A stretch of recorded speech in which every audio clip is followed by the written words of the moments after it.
Hello again, cartoon tank builders. So we're going to mix it up today. Before this video, I was just doing the World War II tanks, mostly by Meng. But there was a trumpeter in there as well. This is made by Meng as well, but we're talking a modern tank now. So the new Chinese main battle tank. New might be a little bit of an exaggeration. According to Wikipedia, this tank's been around since 2001. Here's a little blurb on it. This is, I think, it's supposed to be a third generation tank. Yeah, right, here it's okay, 2014. So this information doesn't match Wikipedia. Meng probably knows more because they're a Chinese company. Wikipedia says 1,200 of these were built, but it also says that the 99 first began service in 2001, and the 99A began service in 2011. Costing $2.5 million each, and weighing around 55 tons for the 99A. Let's see what else is on here. Oh, well, that's cool. That's a big cannon. 120 millimeter, 125 millimeter smoothbore, I believe. Yeah, that's what, well, at least was what Wikipedia says. This has a copyright of 2015 on it. No tools, no glue. That's nice, and that's probably why it's called Meng Kids. But honestly, the regular Meng deformed tanks don't require glue either, so I'm not sure what the difference is. Oh, I popped this in there. I bought this separately. I'm going to do a camouflage paint job like the box, and so hopefully this will come in handy. This will be a different video. It'll be part of this, but I'm going to review this separately as well. This is a sturdy box. This is actually a very large box compared to the other Meng boxes. Very sturdy. Impressive. At least it's paper. I don't feel bad throwing that away. Well, this is cool. It's like an index card. Unfortunately, it's all in Chinese. The composite armor, I guess they're explaining, so that's pretty neat.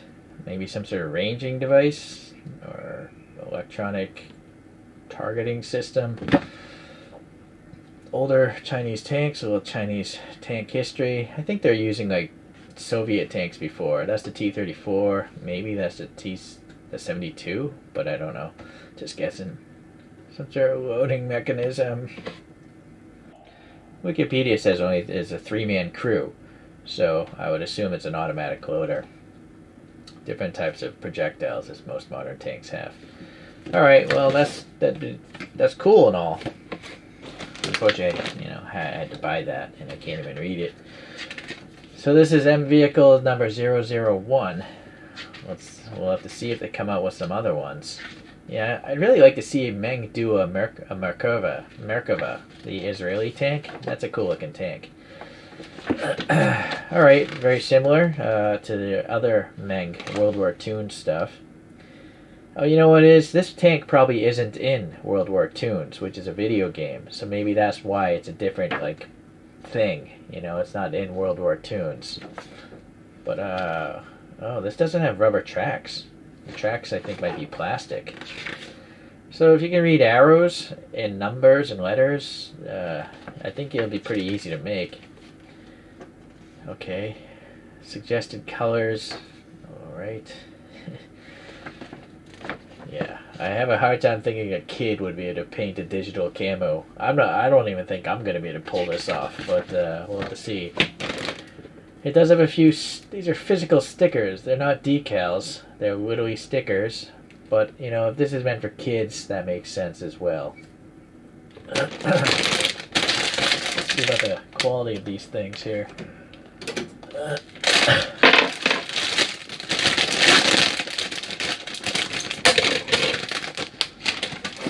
Well, yeah, you can see the track is part of this. Unfortunately, they are some of the lamest tracks I've ever seen. They're just rectangles. It's because they molded it in a 2-part mold.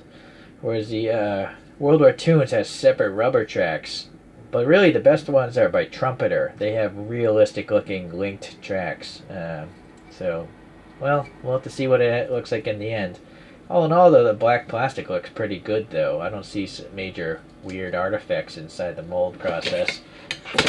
Right, no weird lines and stuff. Here they are. Yeah, and you get some of that weirdness there. So you might want to paint this, but if you're a kid, obviously you're probably not going to.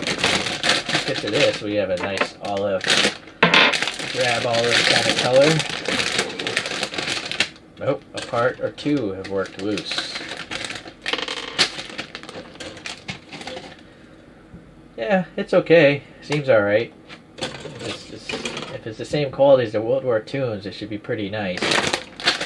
I like that they, I guess, kept these in different bags to keep them from scratching themselves up.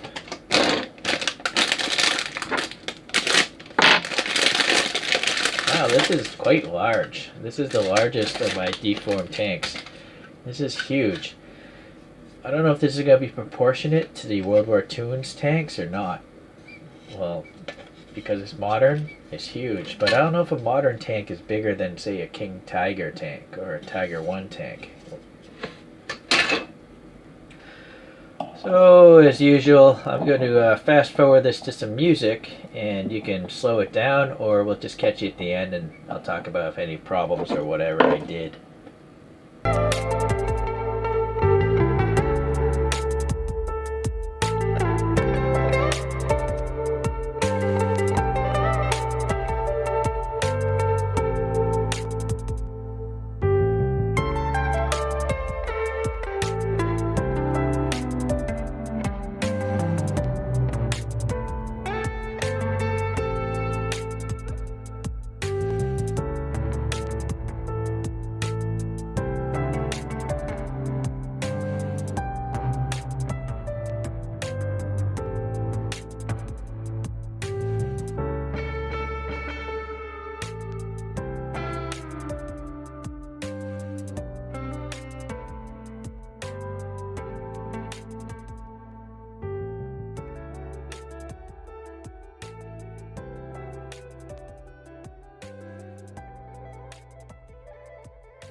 we're finished. It took quite a long time to paint this, of course, with those, well, that's a separate video on these Alexian model digital camo templates. Putting the thing together was pretty straightforward, but I gotta say, a lot of the parts needed some sanding and trimming. There was a lot of extra molding flash. The mold has gotten old, so you might have to clean up the parts quite a bit. The only fitment issues were right here. It wasn't very tight, so I ended up adding Tamiya glue along the whole back end where it gets sandwiched by the, well, trapped by the top piece. Here, there was a little gappy as well where this back piece mates with this side piece, so I added Tamiya glue there. Otherwise, not too bad. I glued the barrel together. It wasn't perfectly mating either. You can still see a little bit of a seam line. Hold on. Can't focus. Hold on. Yeah, I can see a seam line going down the middle of this thing. So, yeah, it's just not a top level molding, which is weird. It seems like the World War II's tanks seem to be more refined as far as their design from a physical molding standpoint. Alright, well, anyways, let's continue on. The barrel, we can pivot a little bit. It can't go down at all. It's interesting. Maybe the real one can't either. I would assume it must be able to go down a little bit. But anyways, the top thing is actually held by a piece of like rod in the bottom. Is the top snaps onto it, so I can't really remove this top ever again, I don't think, without risk of breaking the tube that's holding it in place. So you don't want to put the whole model together before painting, because otherwise you'd never be able to get, paint underneath the turret. So you want to paint the turret separately. You kind of have to put the hull together though, where the top and the back meet, because you got to paint it, right? So with that said, I had to mask off the track system because it's trapped by the skirt. So it'd be mask off that whole thing. And yeah, this thing actually has rolling wheels. Interesting. You might ask, why is there all this white stuff? I used some cheap rattle can clear coat, and apparently if I put that clear coat on too thick, it whitens. It becomes like snow. I can rub some of it off, but here, it's simply, that's just the way it is now. It's white. I could obviously add more pigment. I had some brown pigment before clear coating, so you can see it's like a little dirty down there and in the wheels. But now actually, because the clear coat is white, it looks like it's been running around in the snow. And I think that's actually okay. So I'm going to leave it the way it is. I'm not sure why the real tank has like these greenish or blue, dark blue-green lights here, but it does. And these are yellow on the real one. The instructions say put these in the other way, where these two are on the top. So this should be on that side, and vice versa. But I looked at photos of the real tank, and the 3 years, it looks like this. I also saw photos where these dischargers were brown, or maybe they're just rusted. So anyways, I just went with my own thing, black with these yellowish tops matching the camo. Not realistic. It also asked for this sticker, the Chinese star sticker, to be right here, but I already crazy glued in one of these, and I can't get the sticker behind it. It's literally, the smoke discharger is like touching that surface. So if you really want the stickers to be where they are, you want to put this, you don't want to install this piece, or don't glue it. So then you can put the sticker there, and then there's a bunch of numbers, like the registration number right here, but I had to leave it off because the Chinese star is taking up its place. Alright, so these little, I don't know, I forget what it is. I think it's a self-defense warning system. That thing, this will spin. This is probably the lamest machine gun I've ever seen in modeling. It's so bad, and I can't get that clear coat off of it, so now it's all white. But obviously that can spin, and then this, I think it is the commander's thing, that can spin as well. I added crazy glue to both of them though, so they don't fall off and get lost. I did glue this one in because I think I might replace it with something more realistic looking. I mean, I like cartoon stuff, but that is just so lame. It looks lamer than a Lego gun. I didn't bother gluing these in either. The poster's so tight. So, okay. I do like how this is open mesh, you know? These storage bins, you could put some details into them, you know, and actually store some stuff.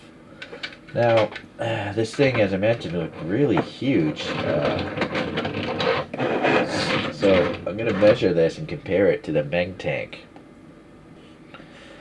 So according to Wikipedia, the hull of this thing is 3.7 meters. So 3,700 divided by the width of this thing.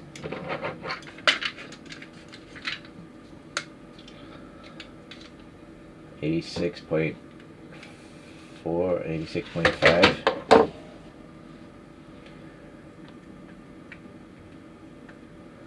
So somewhere around like 1/43rd scale by width. You can't go by length because it's shortened, and yeah, can't go by height because I don't know where they're measuring the top of the thing. Here or there, right? So it's around 1/43rd. So now here's the largest tank I have by Meng.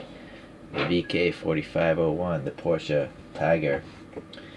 And Wikipedia says the width of this is 3.4 meters. So,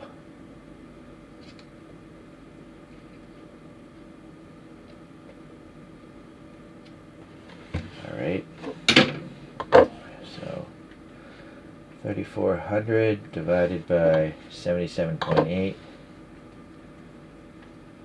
Look at that, around 1/43rd.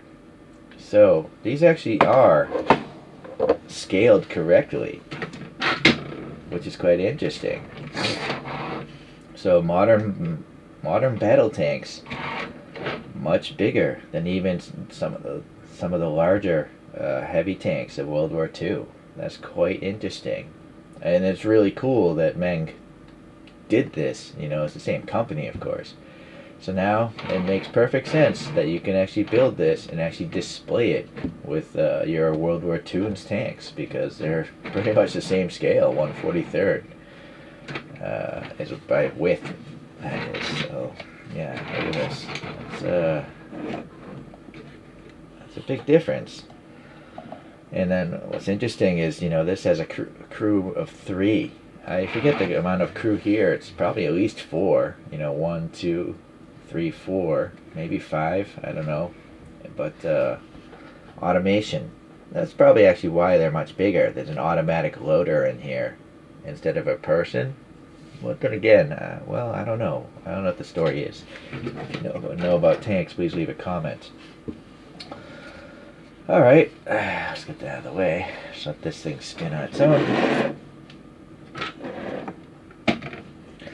You'll notice, even though it's rolling on wheels, on the table, it's really barely perceptible that it's actually on wheels, because the tank treads have height to them. So it doesn't even look like it's like suspended in the air, right? And then obviously if I put it on a diorama, it looks even better because there's a little bit of height to the diorama sand texture there. So I think that looks pretty sweet.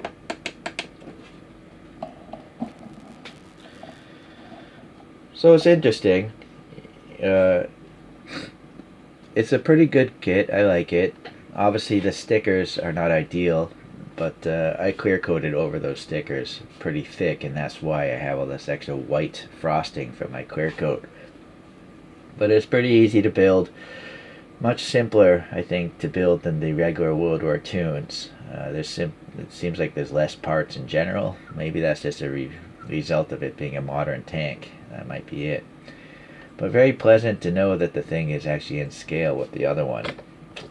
So I'm not sure if they're going to make other ones. It'd be interesting. Like, you would think the next logical choice would be an M1 Abrams. Although the M1 Abrams looks almost, they look almost identical. Yeah, leave a comment if you have suggestions as to other modern battle tanks that they should do. That would be cool. Alright, well, thank you for watching, and we will resume back to the World War II's, the World War II tanks later on. Alright, bye.